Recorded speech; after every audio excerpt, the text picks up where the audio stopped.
வணக்கம். மாலை முரசு தொலைக்காட்சியின் பிற்பகல் 1 மணி செய்திகளை வழங்குவோர் சிக் ஷாம்பு ஏர்ஃபால் கவலையா, சான்ஸே இல்ல. Chick egg white protein shampoo. செய்திகளை விரிவாக பார்ப்பதற்கு முன் தலைப்புச் செய்திகளை பார்க்கலாம்.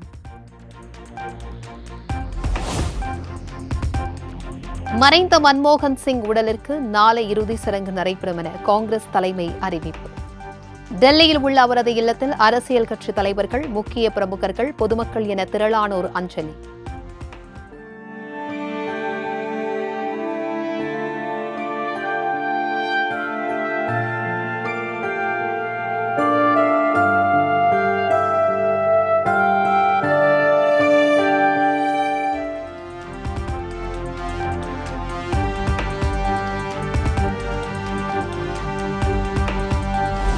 முன்னாள் பிரதமர் மன்மோகன் சிங்கிற்கு முழு அரசு மரியாதையுடன் இறுதி சடங்கு நடத்தப்படும்.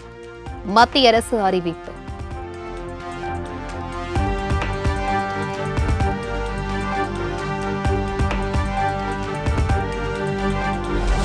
முன்னாள் பிரதமர் மன்மோகன் சிங் இல்லம் உள்ள மோதிலால் நேரு சாலையில் பாதுகாப்பு தீவிரம். அரசியல் கட்சி தலைவர்கள், பொதுமக்கள் உள்ளிட்டோர் அஞ்சலி செலுத்த உள்ள நிலையில் போலீசார் நடவடிக்கை.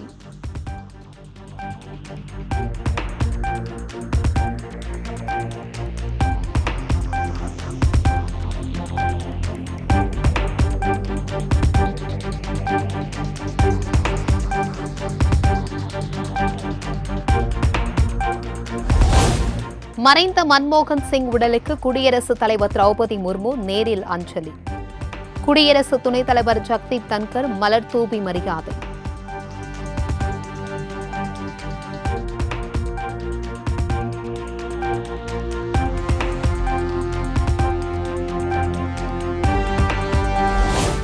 இந்திய பொருளாதாரத்தை கட்டமைத்ததில் மன்மோகன் சிங் பங்கு மிக முக்கியமானது என குடியரசுத் தலைவர் திரௌபதி முர்மு புகழார்.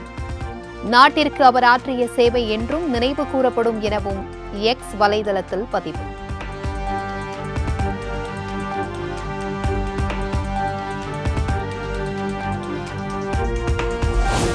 முன்னாள் பிரதமர் மன்மோகன் சிங் உடலுக்கு நேரில் அஞ்சலி செலுத்திய பிரதமர் நரேந்திர மோடி, அமித்ஷா, மத்திய அமைச்சர்கள் உள்ளிட்டோரும் நேரில் அஞ்சலி.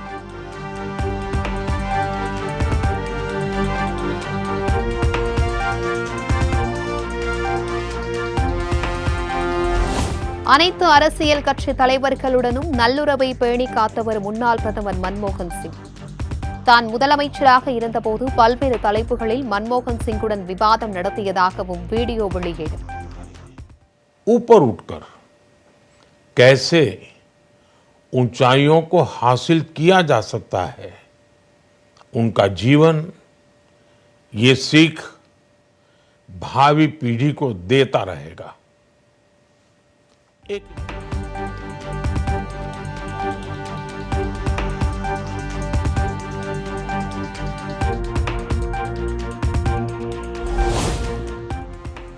மறைந்த மன்மோகன் சிங் உடலுக்கு சோனியா காந்தி நேரில் அஞ்சலி. மல்லிகார்ஜுன கார்கே, ராகுல் காந்தி உள்ளிட்டோரும் மலர் தூவி மரியாதை.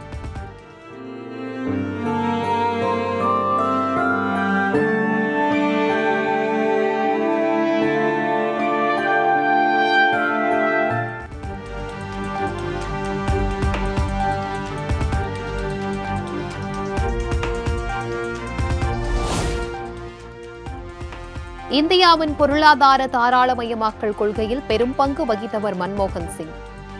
இந்திய வரலாற்றில் நீண்ட காலம் பிரதமராக இருந்த 4வது நபர் என்ற பெருமையை பெற்றவர்.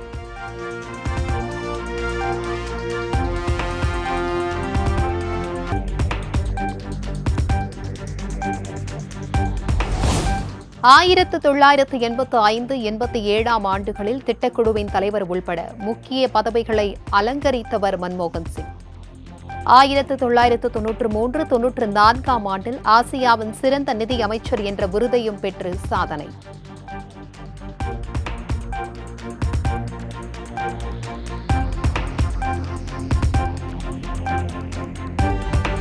மன்மோகன் சிங் மறைவை ஒட்டி இன்று நடைபெறவிருந்த மத்திய அரசு நிகழ்ச்சிகள் அனைத்தும் ரத்து. 7 நாட்கள் துக்கம் அனுசரிக்கப்பட உள்ளதாகவும் தகவல்.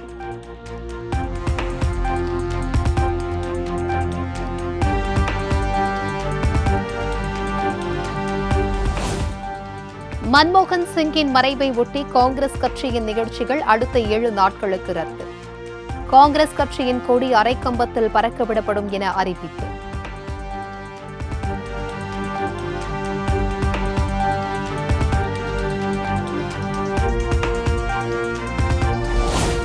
முன்னாள் பிரதமர் மன்மோகன் சிங் மறைவிற்கு இரங்கல் தெரிவித்தது வெள்ளை மாளிகை.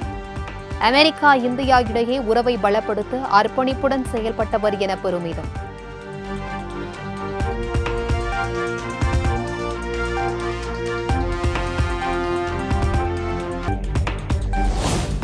மன்மோகன் சிங் தலைமையில் உலகளாவிய நிலைப்பாட்டை இந்தியா வலுப்படுத்தியதாக பெருமிதம். உலகளவில் போற்றப்படும் சிறந்த அரசியல்வாதி என்றும் பிரான்ஸ் மற்றும் ஈரான் அரசுகள் புகழாரம்.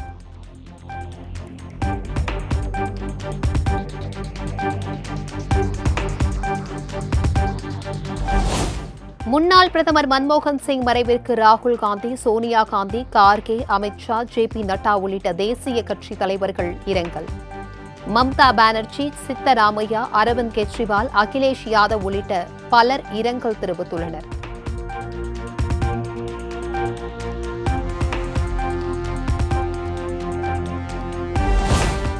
தமிழ்நாட்டின் கனவுகளை மதிப்பவராக மன்மோகன் சிங் இருந்தார் என முதலமைச்சர் மு.க.ஸ்டாலின் புகழாரம். மன்மோகன் சிங்கின் அறிவாற்றலும் தலைமைத்துவமும் இந்தியாவின் பொருளாதார வளர்ச்சியை முன்னோக்கி வழிநடத்தியதாகவும் பெருமிதம்.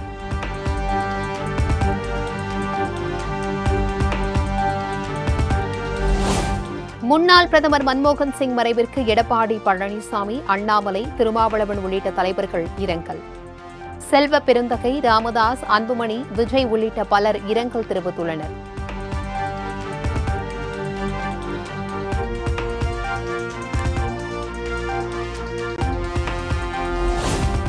முன்னாள் பிரதமர் மன்மோகன் சிங் ஒரு சிறந்த பொருளாதார நிபுணர். சென்னை விமான நிலையத்தில் நடிகர் ரஜினிகாந்த் புகழாரம்.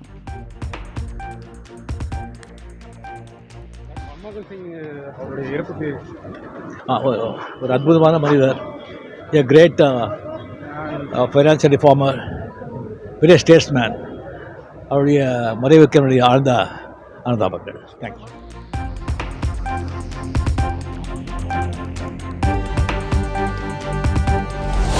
தமிழ்நாடு அரசு அலுவலகங்களில் அரைக்கம்பத்தில் பறக்கவிடப்பட்ட தேசிய கொடிகள். முன்னாள் பிரதமர் மன்மோகன் சிங் மறைவை ஒட்டி தமிழகத்தில் 7 நாட்கள் துக்கம் அனுசரிப்பு.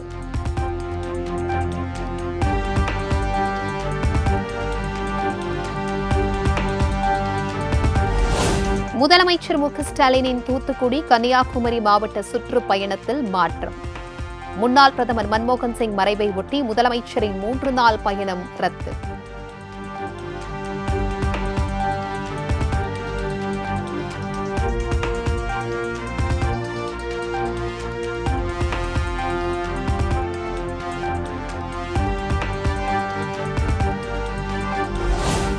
அதிமுக மற்றும் பாஜக சார்பில் இன்று நடைபெறவிருந்த அனைத்து ஆர்ப்பாட்டங்களும் ரத்து. மன்மோகன் சிங் மறைவை ஒட்டி அறிவிப்பு.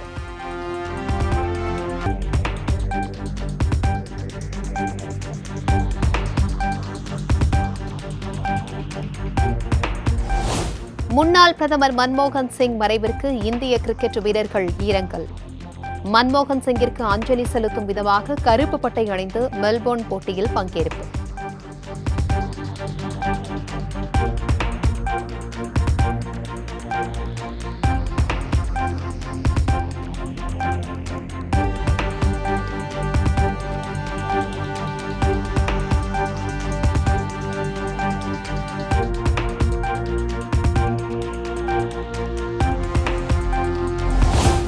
சென்னை அண்ணா பல்கலைக்கழக மாணவி பாலியல் வன்கொடுமை செய்யப்பட்ட விவகாரம். தமிழக உள்துறை செயலாளர் மற்றும் டிஜிபி பதிலளிக்க சென்னை உயர்நீதிமன்றம் உத்தரவு.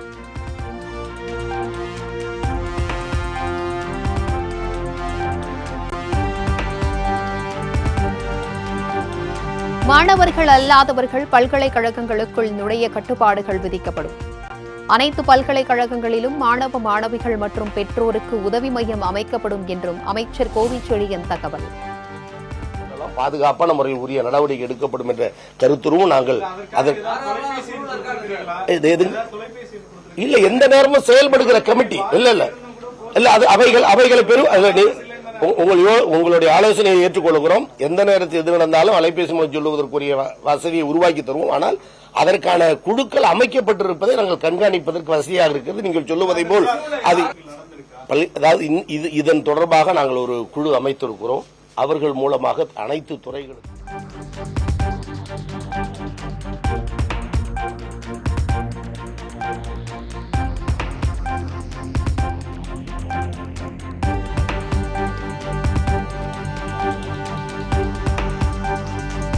அண்ணா பல்கலைக்கழக நுழைவு வாயில், உணவகம் மற்றும் சாலைகளில் சிசிடிவி கேமராக்கள் பொருத்தப்பட்டுள்ளது. வரும் காலங்களில் இதுபோன்ற தவறுகள் நடைபெறாது என்றும் அமைச்சர் கோவிச்செழியன் உறுதி. இடத்துக்குரிய சிசிடிவி கேமரா இல்லைதான், ஆனால் வருகிற பாதை, போகிற பாதை, விடுதி, உணவகம், மெயின் பார்வைகள் எல்லாம் இருக்கிறது. அதில் 10% சரியில்லாமல் கூட இருந்திருக்கும். அவைகளை சரி செய்யப்படும்.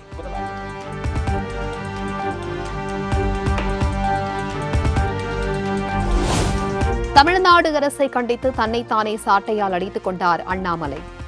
அண்ணா பல்கலைக்கழக மாணவி விவகாரத்தில் தனக்குத்தானே தண்டனை அளித்துக் கொண்டதால் பரபரப்பு.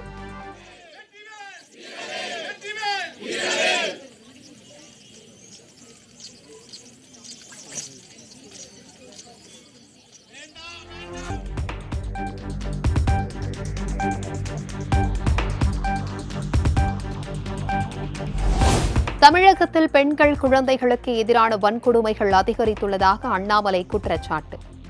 வரும் காலங்களில் பாஜகவின் போராட்டங்கள் தீவிரமடையும் எனவும் பேட்டி. நம்முடைய மரபு, இந்த மண்ணினுடைய மரபு. ஆனால் இன்றைக்கி தமிழகத்தில் பெண்களின் மீது, தாயார்களின் மீது, குழந்தைகள் மீது, அவர்கள் மீது தொடுக்கப்படக்கூடிய இந்த குற்றச்செயல்கள் ஒரு நாளும் அதிகமாகிக் கொண்டிருக்கிறது. இன்றைக்கி தவ வேள்வியாக இந்த போராட்டத்தை நாங்கள்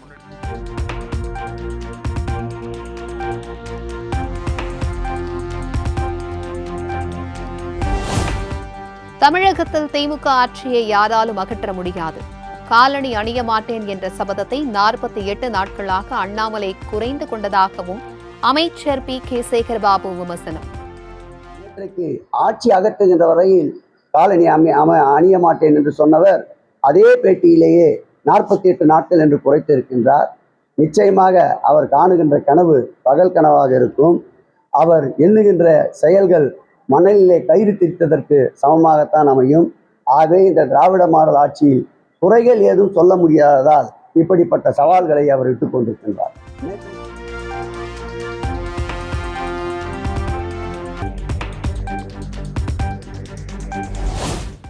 பாஜக மாநில தலைவர் அண்ணாமலையின் சாட்டையடி தண்டனைக்கு SP சேகர் கடும் விமர்சனம். இது அவல நகைச்சுவையின் உச்சகட்டம் என்றும் இனி தமிழக பாஜகவை காப்பாற்ற முடியாது என்றும் பதிவு.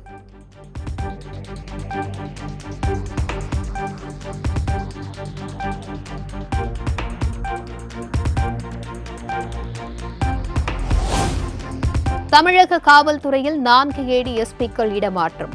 காவல்துறை DGP சங்கர் ஜிவால் அதிரடி உத்தரவு.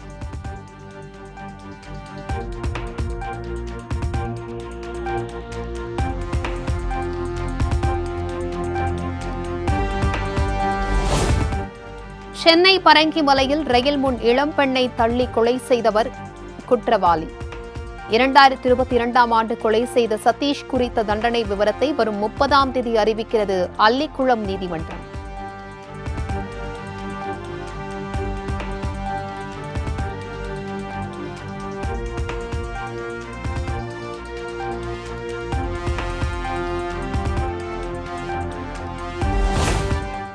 ஒரு டன் கரும்பிற்கு 5000 ரூபாய் விலை நிர்ணயம் செய்ய வேண்டுமென பாமக நிறுவனர் ராமதாஸ் வலியுறுத்தல்.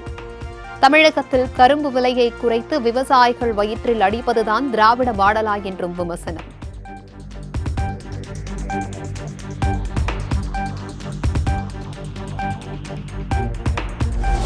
விருதுநகர் மாவட்டம் வெம்பக்கோட்டை 3ஆம் கட்ட அகழாய்வில் சுடுமண் பானை, தட்டுகள் கண்டெடுப்பு. தங்க அணிகலன், கண்ணாடி மணிகள் என இதுவரை 2900க்கும் மேற்பட்ட பொருட்கள் கண்டெடுப்பு.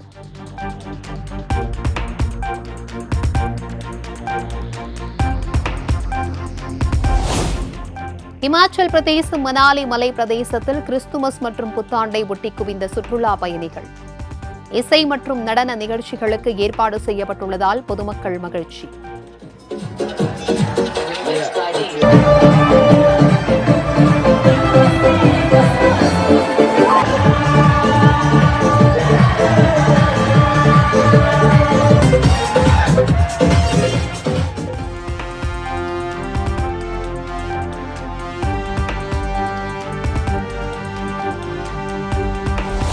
ராஜஸ்தானில் ஆழ்துளை கிணற்றில் தவறி விழுந்த 3 வயது சிறுமியை மீட்கும் பணி தீவிரம்.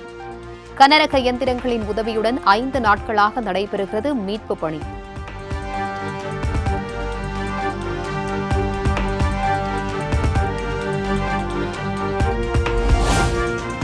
மும்பையில் நடிகர் சல்மான் கானின் பிறந்த நாளை ஒட்டி அவரது வீட்டின் அருகே பாதுகாப்பு பலப்படுத்த அதிக அளவில் ரசிகர்கள் வருகை தருவார்கள் என்பதால் நடவடிக்கை.